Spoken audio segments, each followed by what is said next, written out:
Ed, for today personal tip po, ang aking personal payo for today, nag-heart na ba, nag-react na ba, nag-like na ba?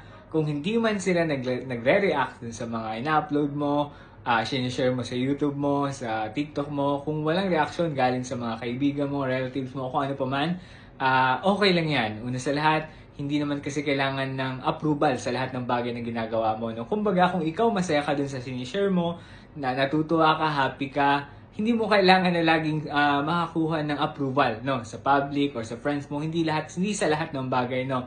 Ang mahalaga dito ikaw masaya ka personally no. Kaya kung sakali man nag-post ka ng kung ano man at sa tingin mo hindi sila nag-heart, hindi nagre-react, okay lang 'yon. Ang mahalaga dito ikaw masaya dahil na-share mo 'yon at ikaw masaya dahil alam mo maganda yung share mo, kumbaga nakaka-inspire ito or marami silang pwedeng matutunan dito.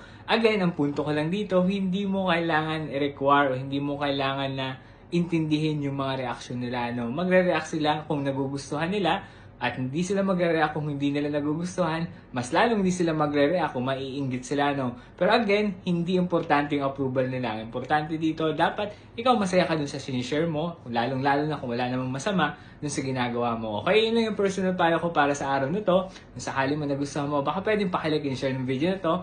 Pwede mo rin palang like and follow yung FB page ko na Ed for Today. Pwede mo follow sa TikTok at pwede ka mag-subscribe sa YouTube account ko. Yun lamang, salamat!